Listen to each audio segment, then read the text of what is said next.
I hope you are all looking forward to our sharing by the product strategist and content and technology solutions from FactSet. Share about FactSet's cloud solutions, optimizing efficiency and total cost of ownership. Enjoy. Thank you for taking the time to tune into this presentation. My name is Quang Phan, and I'm the product strategist for the Asia Pacific region here at FactSet in our content and technology solutions team, which is essentially our off-platform business. As a brief introduction to FactSet, we started off as a content integrator for financial market data before acquiring and then collecting our own data. Over the last 10 to 15 years, we have built out a substantial off-platform data and technology business, partnering with clients across the buy side and the sell side. And then more recently, we've seen a lot more traction in the fintech space. So in today's session, I wanted to take the time to go through some of the challenges we've seen as a market data vendor from a range of client types, and then how we're embracing the cloud to offer solutions to fit their needs. I'll begin with the fintechs and the startups and the solutions that have resonated well with them, then walk through one of those solutions. I'll then move to some of the challenges we've seen from our traditional financial institutions and the corresponding solutions that we have there. Now, while I won't go into the details about specific content sets that FactSet may provide, we are finding success in removing as many obstacles as possible to get data in front of our clients. This in turn allows them to spend more time in evaluating data rather than being bogged down in any technical or connection type issues. So, with that being said, let's proceed. So throughout our conversations with various fintechs over the years, we have seen some common themes. Firstly, smaller teams and infrastructure. Naturally, they're usually comprised of very lean teams, and in that sense, how data is actually delivered can be a concern to them. It may require a specific setup or technologies, or potentially expertise in certain programming languages to help build up that infrastructure. Now, this is all before they can even access the content or the data itself. The rest of the onboarding process will still remain, of course. The cleansing of the data to ensure compatibility with existing data models, and then following on from that, the validating and evaluating. So firms will need to really dedicate resources to this onboarding process, which will likely be on an already long list of tasks for a thinly stretched team. Next, the need for data and its cost. While we typically do not see the need for such deep history like a quantitative team, there usually is a requirement to get a broad range of data items, which could potentially span across multiple content sets. Especially at the early stages, it may not be so clear to know the exact amount of data items, the history needed, or even a universe that's required. So a fine balance has to be struck because asking for too much will likely stretch their budgets, as well as inflate their total cost of ownership for that data. Now, considering the current climate that we find ourselves in today, everyone is understandably a lot more cost conscious these days, trying to get the most bang for their buck. And finally, shorter development cycles and a faster time to market. Considering that many who contact us are at an early stage of development, there is usually a requirement to get to the data as early as possible to help power any prototypes or proof of concepts. Now, as I alluded to in my first point, they are already under a lot of pressure and therefore appreciate it when vendors can aid their process by ultimately providing easy-to-use solutions. While a decision to proceed with a particular vendor is usually determined by the quality of their data, the delivery method, or more so the accessibility, will also be a contributing factor. So putting all of this together, we've really made strides to address these challenges. In the past, our traditional solutions have involved clients taking a data feed locally through a relational database but there has been an increasing need for us to become more nimble and become more platform agnostic. And to that end, we've turned to the cloud. We've seen clients react positively to a solution where we maintain a database and then we host it on Microsoft Azure. Thus, it reduces the total cost of ownership and dramatically decreases the time as well as resources needed to get to that data. Using cloud solutions provides our clients a degree of flexibility and scale to really meet their requirements. More recently, we have launched APIs offering quick connections to leverage our global content. And this is all built using the open API specification. I believe this really speaks to the points raised just now because we're using a broadly accepted industry standard, helping to ease that onboarding process. And then the APIs itself provides an elastic consumption model that can really cater for the smaller ad hoc requests, but then can scale up very nicely to handle higher demands as digital needs evolve. So at this point, I would like to go through a quick demonstration. Here we have the FactSet developer page, and as you can see, we have a variety of RESTful APIs available here. So I'll just jump to one that I've pre-selected, which is the FactSet fundamentals, and I'll quickly go through this. So as mentioned, we are using the Open API specification, and what I'm showing you now is the live documentation for this product. It starts with a general description and overview of what this API will provide. And then we will go into more details around the endpoints, listing all of the paths. And as I go through this, all of the parameters and queries that you can use. And then towards the end, we're showing you what the response looks like if you were to use this API. Towards the end of this page, you will see that we've provided sample codes to get you up and running a lot faster and sooner. So let's go through a quick example of this. Here I have one of the APIs, and once I've been authenticated, all I need to do is click on this try it out button.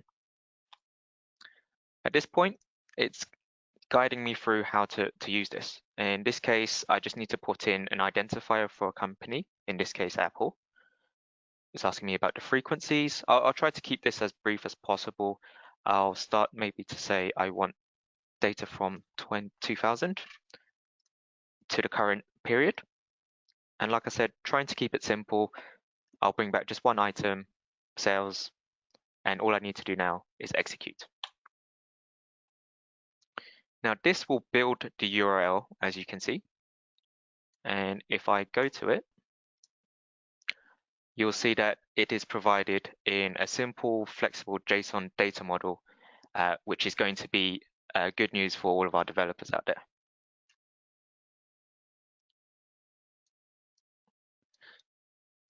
So to move on, I wanted to go into the feedback and the challenges that we've seen from our financial institutions. We see the trend of moving from independent siloed teams to more enterprise-wide solutions. While this is not necessarily unique to the big financial institutions, we do find that this usually comes up a little bit higher on their priority list. The task of data management becomes a lot more daunting as you scale up the number of teams and departments that you'll typically find within a bigger organization. In the past, where you may have been given a little bit more autonomy, where teams may have been given a little bit more autonomy, there has now been a shift to look more holistically to centralize resources and processes that will benefit the organization as a whole. Then we have the problem of how to discover and evaluate big data. So as firms continue to gain that edge or seek alpha, there has been a shift to look at complementary alternative data to combine it with traditional data sets. Alternative data is obviously such a hot topic these days, and there are an abundance of providers out there. But therein lies the problem of how to discover what is relevant and what has value. So assuming data sets have been identified, more considerations need to be given on how to organize or even store this data, or considerations on is it available in a certain format that will be consistent with existing models and processes. Finally, how to connect datasets together. Following on from the last point, the value comes when you can concord the data together with your existing datasets, whether that's some level of internal proprietary data or even other external data that you have already. But then how can you ensure that you're referring to the same thing when one dataset may have the company name Apple and another dataset may have the company name as Apple Inc.? And then how do you handle this over time where there may have been M&A activity over the years or there's been a change in their company name? Up until a few years ago, local on-premise databases were the norm, but cloud solutions like AWS and Microsoft Azure have become more prominent. With clients looking to expand into enterprise-wide solutions, we've seen them become more open to cloud infrastructures to reap the benefits that cloud can provide.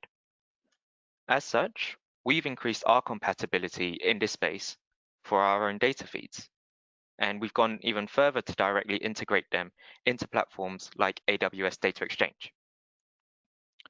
Additionally, you may have heard of our great partnership with Snowflake. For those that already use Snowflake in their workflows, we can now provide FactSet content seamlessly and efficiently within that environment.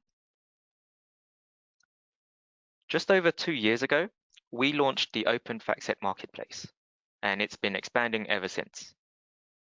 What we've done is we've partnered with other data providers and mapped their IDs to our entity and security master to bring them into the FactSet ecosystem.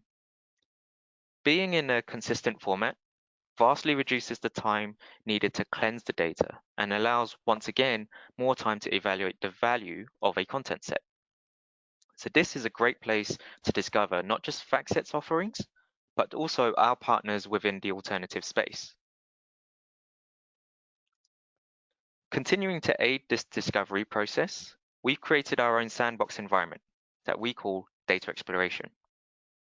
There's no need to install, as it's all hosted on the cloud, and it's filled with industry tools and preloaded databases to assist in evaluating solutions. As a quick example, I've opened the SQL database here, once again loaded on the cloud, and it's loaded with FactSet data. I will run a query to bring back the data, just like I did with the earlier API, as you can see here. And we've also had good positive feedback with our Jupyter notebooks, understanding that many of our clients may use Python to evaluate this data. As such, we've created these notebooks that embed SQL queries that can be run on the fly. And the benefit that we see is that we can accompany this with notes and descriptive text to really walk through how to use this data. Finally, we've also inserted Tableau dashboards to help visualize the data itself. We know that this can be a great tool to aid the storytelling, especially when pitching towards upper management in understanding the value of a content set or a solution.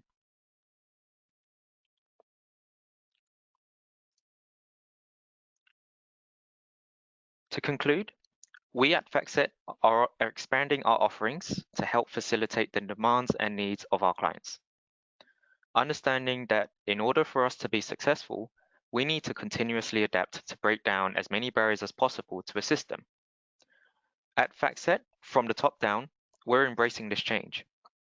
Digital transformation has been a big theme for us internally, and it's prominent in our off-platform business where we are increasing our footprint in cloud solutions, as I've highlighted today.